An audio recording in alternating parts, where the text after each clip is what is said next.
លើកដៃបន់ព្រះឲ្យសង្គ្រាមនេះចាប់ចប់វិលទៅរកសន្តិភាពខ្ញុំនឹងបានវិលត្រឡប់ទៅជួបជុំគ្រួសារសន្តិភាពមាតុភូមិទីនេះជាស្រុកខ្មែរជាទឹកដីកំណើតខ្ញុំយើងមិនចង់ឃើញសង្គ្រាមបង្ហូរឈាមនៅលើដីថ្ងៃនេះយើងជួបទឹកសង្ឃឹមថាសុខនៅថ្ងៃថ្មីយើងកើតមកជាកូនខ្មែរត្រូវថែរក្សាទឹកដីយើងសូមជាកម្លាំងចិត្តឲ្យមិត្តចម្បាំងទទួលជ័យសូមលេងកំភ្លើងលាន់ផងអ្នកម្ដាយត្រហោយខ្ញុំគិតដល់ជាតិសាសនាយ៉ាងណាហើយជាតិសាខ្ញុំសូមរស់នៅដោយសន្តិភាពបងប្អូនគ្រួសារបានជួបជុំរកបំណងដែលខ្ញុំសងសូមឲ្យព្រះប្រទានខ្ញុំ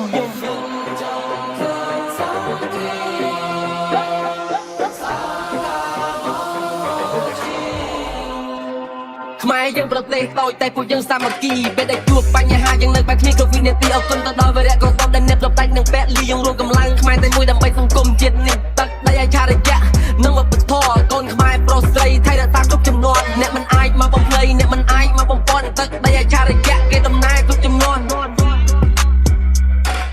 ខ្ញុំជាមួយសំឡេងប្រជាជនកាន់សេចក្ដីខ្មែរវប្បធម៌និងសាសនាគេបន្តយើងអ្នកថែខ្ញុំមិនអោយឆ្លើយមកទៀមរស់សើចសុខនឹងឈាមខ្មែរយើងមានមេតបដល់សែនខ្លាំងអ្នកចម្បាំងដើម្បីខ្មែរចាប់ពីពេលនេះតទៅមិនអោយអ្នកណាគេមកបំពេញកូនម៉ែឈាមខ្មែរពេញចិត្តនឹងធ្វើទៅហ៊ាននឹងមានកោដៅដល់សែនគុំបំពេញទៅដល់នឹងធនធានអរគុណដល់កូនខ្មែរដែលយើងរួបរวมជាទាំងកោមធ្វើឲ្យគេទទួលស្គាល់ប្រទេសយើងនៅក្នុងចំណោមរឿងកម្ពុជាយើងឲ្យរងចេញពីគ្រឹះយើងពីក្រោមធ្វើឲ្យគេទទួលស្គាល់តែខ្មែរខ្លាំងនៅក្នុងចំណោមក្មេងត្រូវរៀនសូត្រចាប់ពីពេលនេះតទៅឲ្យជប់ស្ទាវឲ្យជប់រៀវធ្វើជាងការកណ្ដាប់ផ្លូវទៅរៀនតឲ្យចេះដឹងមានចំណេះជារឿងត្រូវតែខ្លាំងដូចតែហ៊ានមានកភ្លើងកំចាត់ទៅត្រូវលើកដៃបន់ព្រះឲ្យសង្គ្រាមនេះឆាប់ចប់វិលទៅរកសន្តិភាពខ្ញុំនឹងបានវិលត្រឡប់ទៅជួបជុំគ្រួសារសន្តិភាពមាតុភូមិទីនេះជាស្រុកខ្មែរជាទឹកដីកំណើតខ្ញុំយើងមិនចង់ឃើញសង្គ្រាមបង្ហូរឈាមនៅលើដីថ្ងៃនេះយើងជួបទឹកសង្ឃឹមថាសុខនៅថ្ងៃថ្មីយើងកើតមកជាកូនខ្មែរត្រូវថែរក្សាទឹកដីយើងសូមជាកម្លាំងចិត្តឲ្យមិត្តចម្បាំងទទួលជ័យសូមលេងកំភ្លើងលាន់ផងអ្នកម្ដាយត្រហោយខ្ញុំគិតដល់ជាតិសាសនាយ៉ាងណាហើយជាតិសាខ្ញុំសូមរស់នៅដោយសន្តិភាពបងប្អូនគ្រួសារបានជួបជុំរកបំណងដែលខ្ញុំសងសូមឲ្យព្រះប្រទានខ្ញុំ